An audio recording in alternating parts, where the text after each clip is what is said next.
Selamat pagi saya ucapkan kepada Bapak Ibu Saudara yang siap lagi mendengarkan sarapan firman Tuhan di hari ini.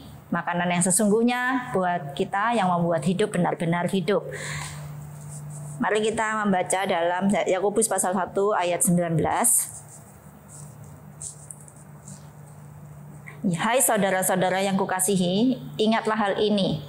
Setiap orang hendaklah cepat untuk mendengar, tetapi lambat untuk berkata-kata, dan juga lambat untuk marah.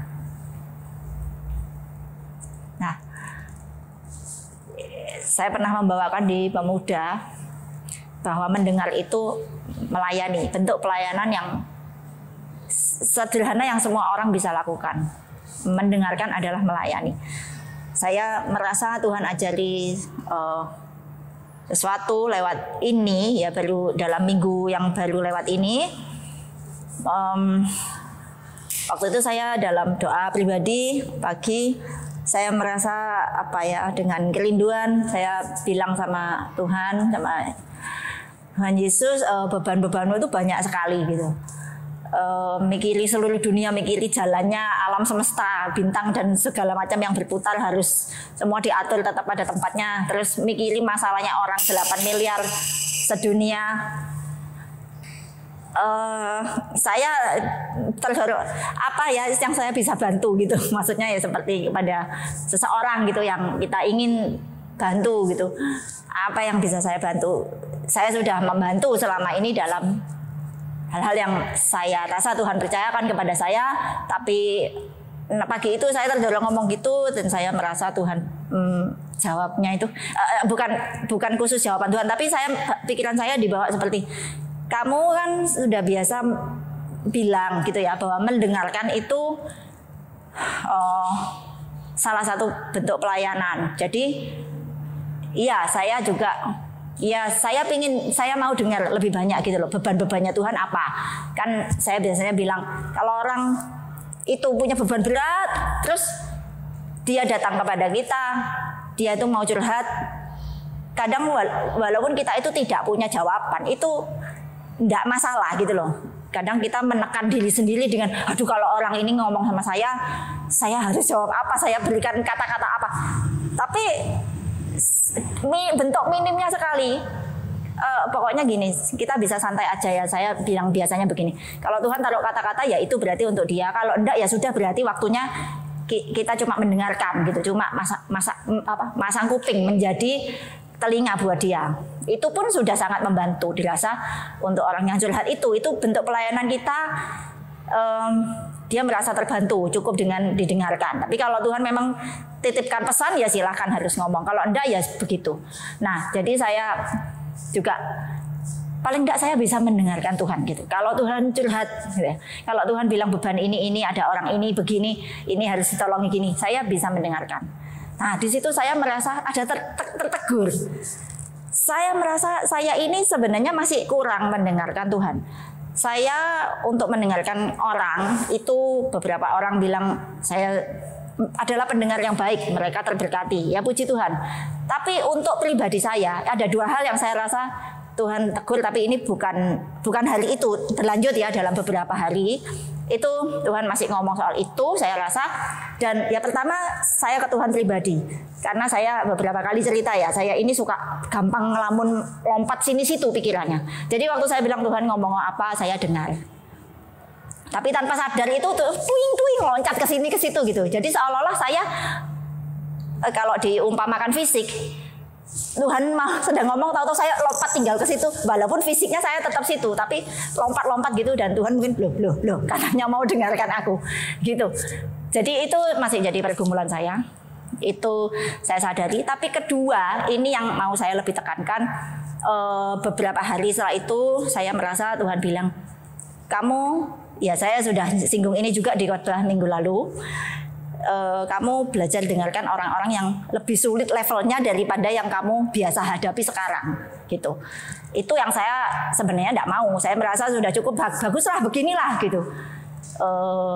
Kalau ini ada orang yang lebih sulit dari ini, ya itu benar-benar salahnya sendiri yang saya udah di luar kekuasaan saya. Tapi saya merasa Tuhan ingin tarik saya ke sana, dan itu butuh kerelaan dan kerendahan hati untuk ngomong iya baik saya mau.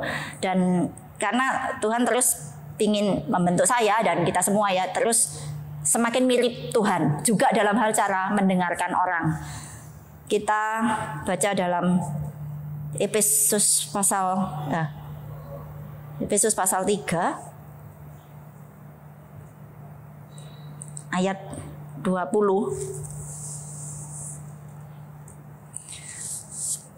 Bagi dialah yang dapat melakukan jauh lebih banyak daripada yang kita doakan atau pikirkan, seperti yang ternyata dari kuasa yang bekerja di dalam kita. Allah itu melakukan jauh lebih banyak daripada yang kita ucapkan dalam doa. Artinya sebelum melakukan dia tentu mendengar gitu, mendengar doa kita. Dan Yesus adalah pribadi yang mendengarkan di balik perkataan kita. Jadi ucapan-ucapan yang terdengar itu kelihatannya seperti itu. Tetapi di balik itu sebenarnya ada lagi ucapan-ucapan yang tidak tersampaikan gitu ya. Yang tidak tersampaikan itu yang Yesus tangkap biasanya dari ucapan-ucapan kita. Saya sendiri merasa adalah orang yang digitukan sama Tuhan gitu ya. Jadi saya ucapannya sini ngamuk-ngamuk misalnya, marah-marah sama Tuhan. Saya ada kurun waktu beberapa tahun tuh saya kerjanya cuma marah sama Tuhan. Marah-marah begitu-begitu. Sebenarnya kan secara manusianya ya saya layak saja tidak usah dianggap gitu loh sama Tuhan. Ngamuk-ngamuk karepe dhewe biar mau jadi apa gitu ya. Tapi Tuhan Yesus adalah Tuhan yang mendengarkan jeritan hati saya di balik kekasaran marah-marah saya gitu. Dia mendengarkan di balik itu saya ini adalah anak kecil yang ketakutan, yang terus khawatir atau takut, khawatir kemungkinan yang terjadi, saya disakiti lagi apa seperti itu. Dan dia dengarkan itu dia jawab langsung ke bagian yang tidak terucap oleh mulut saya tapi yang merupakan jeritan batin saya yang sesungguhnya.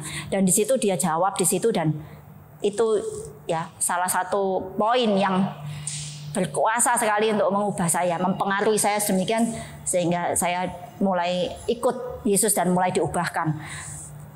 Saya itu satu hal yang saya kagumi dari Tuhan. Saya kagum, Tuhan mau ya dengarkan, kok bisa ya dengarkan saya di balik ngamuk-ngamuk kasar-kasar saya itu, kok dia mau bersedia dan bisa lakukan itu dan menimbulkan kebaikan dari itu gitu. Saya kagum itu kepada Tuhan Yesus. Tapi sekarang saya rasa Tuhan bilang sekarang ya kamu ayo bergerak lebih mendekati itu yang kamu kagumi dari saya gitu ya. Karena saya ingin kamu lebih seperti saya gitu. Maksudnya kan itu juga keinginan saya pribadi, kepingin semakin serupa Yesus. Nah, ini pelayanan mendengar kita, ini untuk saya, tapi juga saya bagikan kepada Bapak Ibu jemaat. Kita belajar mendengar lebih dari yang didengar telinga fisik kita. Memang telinga fisik kita sering sakit ya dengar sesuatu yang tuduhan atau tuduhan tidak berdasar, asumsi-asumsi yang kita tidak begitu tapi dikira begitu, kesalahpahaman tentang ucapan kita dan sebagainya. Tapi Yesus mengundang kita, mengajak kita untuk lebih ngikut dalam pelayanannya, yaitu mendengarkan hal-hal yang dibalik yang bisa terucapkan oleh orang-orang sehingga kita bisa membantu mereka. Maksudnya kalau kita mendengarkan dibalik ini ya, itu kalau kita mengalamati hal yang dibalik yang terdengar ini, itu yang akan lebih berkuasa untuk menolong, membantu orang-orang ini untuk berubah dan untuk lebih mengenal Tuhan bersama-sama. Satu lagi ayat kita baca untuk menutup, Yesaya pasal 11 ayat 3. Ia tidak akan menghakimi dengan sekilas pandang saja atau menjatuhkan keputusan menurut kata orang. Ini adalah nubuat tentang Yesus. Jadi dikatakan di sini Yesus tidak akan menghakimi dengan sekilas pandang, atau dalam bahasa pendengaran hanya dengan sekilas dengar. Seringkali kita kata-kata yang kita dengar sekilas memang itu wah menyakitkan dan sebagainya. Tapi kalau kita belajar menghakimi dalam tanda kutip, menilai, mengamati dan menilai dengan Tuhan, dia akan mengajari kita menilai dan melihat di balik ucapan-ucapan yang kasar dan sebagainya itu apa sih sebenarnya yang dia butuhkan, dan di situ kita bisa masuk untuk melayani dengan Tuhan ke orang itu. Ini arti buat saya ini arti kata itu, menghakimi menurut sekilas pandang. Dia tidak sekilas dengar oh memang seperti itu, tapi itu cuma kedok-kedok kekasaran yang apa ya, sebenarnya menyembunyikan banyak hal, jeritan batin, minta tolong, luka hati dan sebagainya yang perlu dihibur, diobati di balik semua kekasaran itu. Jadi kita belajar juga seperti Yesus, begitu gampang untuk menghakimi menurut apa yang kita dengar sekilas pandang. Tapi kalau kita belajar bergerak dengan Tuhan Yesus, dia akan mengajari kita untuk melayani hal-hal yang lebih sulit di area-area yang lebih sulit dijangkau oleh siapapun, dan hanya Roh Tuhan yang bisa lakukan itu, dan dia mengajak kita untuk ikut pelayanannya, dan itulah yang mendatangkan pertumbuhan kita yang kita harapkan bersama. Sekian renungan dan terima kasih, Tuhan Yesus berkati.